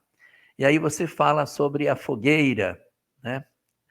Aí a gente vai entrar num aspecto que não é histórico, é da tradição. Tradição. Primeiro, o seguinte. Que dia que se diz que Jesus teria nascido? Qual é o dia que o pessoal diz que ele nasceu? A gente sabe que não foi esse dia. Mas qual é o dia que as pessoas dizem que Jesus nasceu? No dia de 24 para 25 de dezembro. A gente sabe que não tem comprovação, não deve ser, mas é o dia que se consagrou. Pronto, é dia 24 de dezembro. Beleza, ele nasceu nesse dia. Se João Batista era 6 meses mais velho que Jesus, porque é o que está nos evangelhos, quando Maria vai visitar Isabel, ela estava grávida de 3 meses, então ele é 6 meses mais velho. Estava grávida de 6 meses. Ele é 6 meses mais velho. E se ele nasceu em 24 de dezembro, quando foi que nasceu João? Tira 6 meses, dá quando? 24 de junho. Por que São João é celebrado em 24 de junho? Porque é 6 meses antes de 24 de dezembro. Mas isso é tradição, isso não é história, é tradição. E a tradição diz que quando Isabel ficou grávida, Maria disse para ela o seguinte: olha, eu gostaria muito de saber quando a criança nascesse. E como Isabel morava num local mais alto e Maria morava na Galileia, que era um local mais baixo, ela disse: eu queria que você me desse um sinal quando o menino nascesse. E aí diz a tradição, não é história, que ela disse o seguinte: se o menino nascer de dia, eu vou colocar um mastro. E de lá de onde você estiver, lá na Galileia, você vai ver o mastro, já nasceu o menino. Mas se for de noite, não vai dar para ver o mastro. Eu vou fazer uma fogueira para você saber o dia que o menino nasceu. João, o Batista, nasceu 6 horas da tarde. O que você acha que ela fez? Ela botou o mastro e acendeu uma fogueira. Quais são os 2 elementos na festa de São João? É uma fogueira e o mastro, exatamente por conta da tradição. Então, isso, no fundo, são apenas coisas da tradição, que nem é espírita católica. Importante para a gente trabalhar na discussão sobre João o Batista é ele ser a reencarnação de Elias, é ele pregar o arrependimento do pecado, é o ritual do batismo não ser necessário para a doutrina espírita.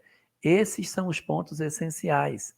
E falar que ele era, na verdade, um médium interessantíssimo à sua época, o chamado profeta João, que aparece acenando para as pessoas que o reino dos céus estava próximo. Muito bem, Jorge Alahá, ouvintes, internautas. Vamos lá, Jorge. A Maria das Dores escreveu para a gente assim o seguinte: sou uma pessoa que entendo muito o desencarne. Sentir isso me torna uma pessoa muito fria? Depende. Porque eu posso perceber muito o desencarne, mas saber que as pessoas se doem com ele. Porque se eu faço uma leitura e quero que todo mundo leia como eu leio, eu não estou considerando as características evolutivas que cada indivíduo possui. Eu estou querendo que as pessoas se comportem como eu me comporto. Então, se eu faço esse tipo de leituras, não, mas eu considero que não. A pessoa que desencarnou apenas desencarnou, não morreu. Mas isso é o meu conceito, para o outro não é.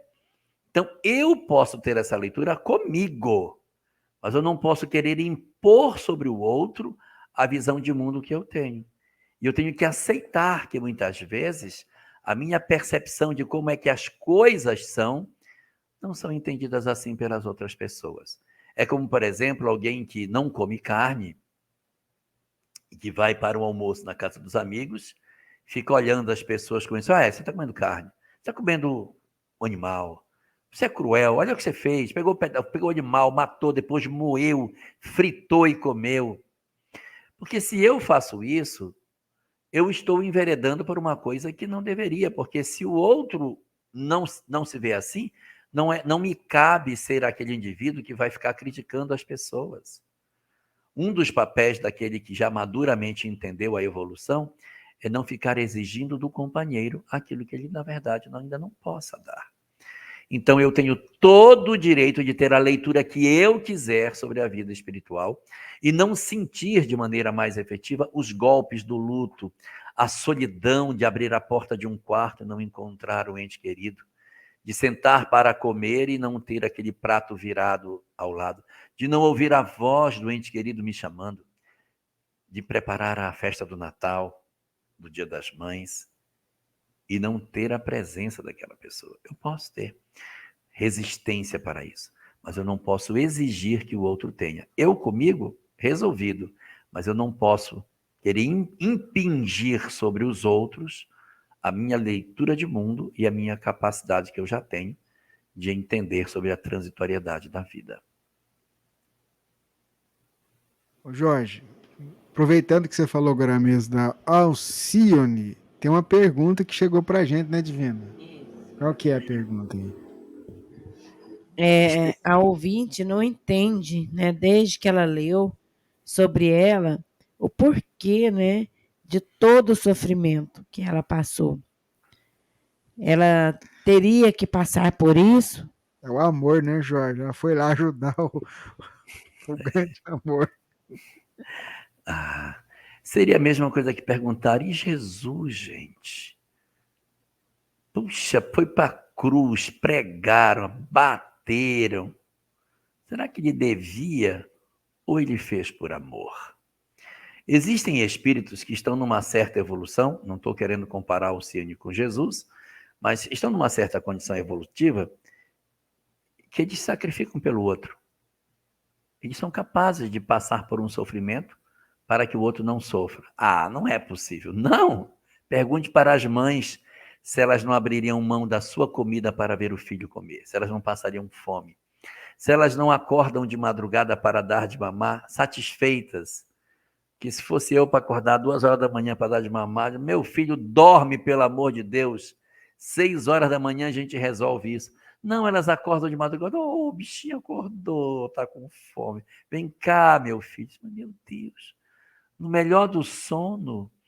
Então, as mães, elas são uma expressão extraordinária, não são todas, mas via de regra, uma versão já bastante interessante desse amor divinal, dessa coisa bela que seja o desinteresse pessoal em favor do outro.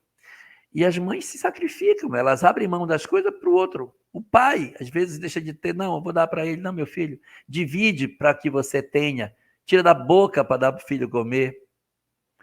Então, os espíritos superiores, eles possuem essas características de não perceberem o que acontece durante a existência em termos de mal, porque eles estão tão conectados com o desinteresse pessoal, eles às vezes até sofrem para poder tentar proteger os seus entes queridos. No livro 50 anos depois, quando Cláudia Sabina visita Plotina, que é uma bruxa, que ela vai procurá-la para que ela faça mal à mãe de Célia, chamada Alba Lucínia, a médium Plotina, concentrada, diz, não vou conseguir fazer o mal à pessoa que você está querendo, porque ela é protegida por um anjo. Eu não sei se esse anjo está encarnado ou não, mas tem um anjo que a protege. E os anjos têm o poder de aparar os golpes do mal, porque eles não veem o sofrimento como nós enxergamos. Olha que frase linda. Os anjos têm o poder de aparar os golpes do mal, porque eles não veem o sofrimento como nós enxergamos. Isso mostra que eles são capazes de abrir mão das características que nós entendemos como dor, porque para eles tudo é transitório. Então, Alcione não precisava passar, nem reencarnar ela precisava. Ela veio porque ela veio para tentar resgatar Pólux, seu grande amor, que havia ficado para trás, e ela faz uma encarnação de dedicação a ele, na expectativa de despertá-lo para o caminho do progresso. Gente, lendo e aprendendo com esses espíritos aí, que de certa forma inspiram a nossa sequência, a nossa caminhada, e quanto é esse amor, né? A cada obra que a gente vai comentando aqui, que a gente vê o Jorge comentando, né? É muito bacana. Mas o tempo passa, né, Jorge? Vamos para a nossa prece? A gente nem viu o tempo passar. Vamos lá. Já tem 1h40 de programa. Vamos lá, vamos para a nossa prece. Queria agradecer a todos vocês. Olha, dizer que você que está aí do outro lado, a gente às vezes não conseguiu fazer a sua pergunta, mas a gente tem um banco de perguntas aqui que vai acrescentando e a gente vai usando durante todos os programas. Nós estamos com quase 1000 perguntas no banco. Algumas já foram feitas, aí a gente vai riscando, entendeu? Mas a gente vai utilizando, a gente vai navegando entre as perguntas e trazendo para você. E aos poucos a gente vai tirando as dúvidas. Lembrando também que o programa ele tem aquela forma de você pesquisar, né, nos programas anteriores. Então, muitas vezes, uma pergunta que você tem dúvida, é possível que você possa encontrar algum comentário que o Jorge já tenha feito em edições anteriores. Então, você pode pesquisar lá, está na descrição da transmissão do vídeo. Você pode também escrever aqui para a gente, para o WhatsApp da Rádio Fraternidade, ou no e-mail, que o pessoal responde, te ajudando a encontrar e trazer a resposta à sua dúvida, tá bom? Então vamos lá? Vamos fazer a nossa prece? Jorge Elahá. Vamos sim. Deixa a deixa. Tá bom. Então vamos lá, gente. Vamos orar? Senhor das nossas vidas, acolhe as nossas almas nos teus braços e ensina-nos a perceber a cada passo da nossa jornada a tua solicitude derramada em derredor das nossas vidas. Deixa-nos sentir, Senhor, o teu inexcedível amor a visitar os nossos dias, oferecendo-nos os dias venturosos de alegria, as oportunidades de podermos realizar os nossos sonhos, a chance da convivência com os nossos amores, a oportunidade de concretizar o que tanto sonhamos. Deixa-nos usufruir das benesses, das venturas que tu concedes a cada um de nós, auxiliando-nos a te agradecer por aquilo que tu nos dás. Não deixes que te sejamos ingratos e que esqueçamos o quanto tu tens nos oferecido.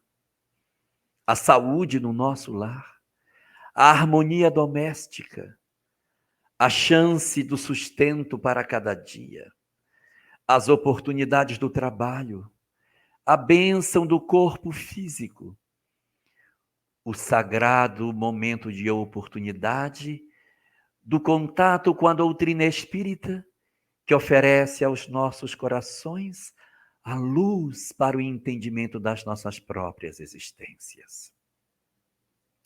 Ajuda-nos para que não te sejamos ingratos diante de tanto amor que tu depositas em nós, pela harmonia doméstica, pelas chances que tu nos concedes a cada dia de percebermos a majestade da tua misericórdia, a nos dar dias venturosos ao lado daqueles a quem amamos, para a construção da paz nos nossos corações.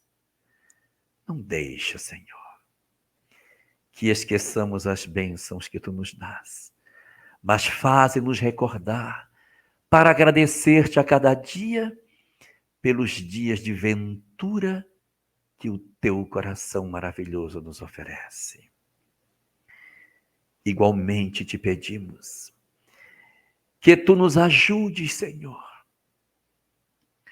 a não deixar de perceber a tua presença em nossas vidas, nas nossas noites tempestuosas, nos nossos momentos amargos e de solidão, na hora em que a lágrima nos visita e que a dor toma o espaço do nosso coração, nos fazendo ter a sensação de que tenhamos sido abandonados pelo teu amor. Não deixa, Senhor, que nós acreditemos que tu esqueceste de nós, quando sabemos que tens o amor incomparável e que tu possuis inúmeros recursos para educar as nossas almas, que são imortais. Permite-nos assim nos banharmos na compreensão da imortalidade, para que entendamos a transitoriedade de todas as nossas dores, para que ganhemos força nova a cada dia, para que não nos falte o propósito e a força de recomeçar, na compreensão de que todos os nossos dramas cessarão com o final da existência, sem que a tenhamos provocado. E assim, demandaremos ao mundo espiritual com as conquistas que fizemos durante a existência que tu nos concedeste. Que sejam assim os nossos dias na terra, venturosos ou não, plenos de harmonia ou apunhalados pelas dores do mundo, que todas essas experiências não sejam capazes de nos afastar de ti, mas infunde-nos a certeza da tua solicitude, e quando a dor nos visitar, quando a saudade dos nossos entes queridos tomar a nossa alma, quando nos sentirmos não amados, abandonados, quando de repente a dor fizer morada no nosso coração, nos faz voltar-nos para ti e compreendermos que tu nos concedeste o dom da mensagem espírita para que derramássemos esse unguento maravilhoso nas nossas feridas abertas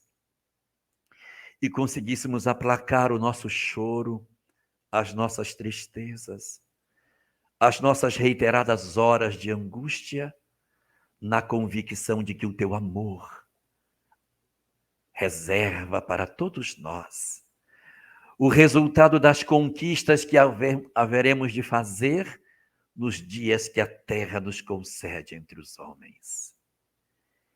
Que os nossos corações se sintam revigorados pelo conhecimento que a doutrina espírita nos oferece, para que a cada manhã, alegre ou não, saudável ou não, plena de amor ou repleta de solidão,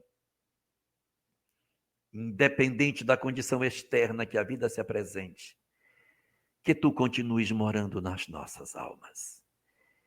Que tudo aquilo que a doutrina espírita nos trouxe a oportunidade de conhecer, nos seja o bálsamo necessário para o alívio das nossas almas. Obrigado, Senhor, pela compreensão da imortalidade e da reencarnação, pela compreensão da lei de causa e efeito e pelos inúmeros mistérios da vida que se descerraram diante dos nossos olhos com a mensagem que o Espiritismo nos trouxe. Agradecemos-te profundamente por todas essas lições, porque não sabemos onde estaríamos se tu não tivesses nos visitado com o Espiritismo para ajudar-nos a entender as nossas próprias vidas. Muito obrigado, Senhor, por essa lição extraordinária. Que nós saibamos retribuir a ti e nos fortalecermos na fé, na expectativa de esperar pelo desembaraçar sereno e o nosso retorno ao mundo espiritual, quando tu assim decidires. Por isso te rogamos, deixa que nos agasalhemos nos teus braços, que sintamos a tua proteção augusta e que as nossas almas repousem em paz no teu seio, na certeza de que tu nos guardas, que tu nos velas, que tu nos proteges e nos iluminas, não somente agora, mas para todo sempre. Mais uma vez, o nosso muito obrigado a Deus por todo o amparo durante o programa. E eu tenho certeza que você do outro lado sentiu também essa presença amiga dele nos envolvendo. Divina, seu boa noite. Boa noite, Jorge. Boa noite, Sâmia, que está aí nos ouvindo. E boa noite aos nossos queridos irmãos. Que Jesus possa envolvê-los, encher de muita paz, de muitas bênçãos, toda semana, o trabalho, né? O trabalho no Espiritismo, onde quer que vocês estiverem. Um beijão. Jorge, seu boa noite. Uma boa noite para todos nós. Que tenhamos força e resistência, porque, na verdade, as dores podem ser grandes, mas a vida é imortal. É para todos sempre. Fiquem com Deus. Se Ele permitir, semana que vem a gente está aqui de novo. Muita paz para todo mundo. Eterna gratidão. Não desistam. Persistam. Esteja sempre em contato com o bem. No site e no aplicativo da Web Rádio Fraternidade, você encontra orações diárias, palestras e estudos que te sintonizarão com os ensinos do Cristo. Para acessá-los, basta entrar no site www.radiofraternidade.com.br ou baixar o aplicativo da Rádio Fraternidade. Neles, você pode ouvir a rádio em tempo real ou acessar o nosso acervo, Web Rádio Fraternidade, a emissora do bem na internet. Essa foi mais uma transmissão ao vivo da Web Rádio Fraternidade, a emissora do bem na internet. Rádio Fraternidade, a emissora do bem, na construção de um mundo melhor.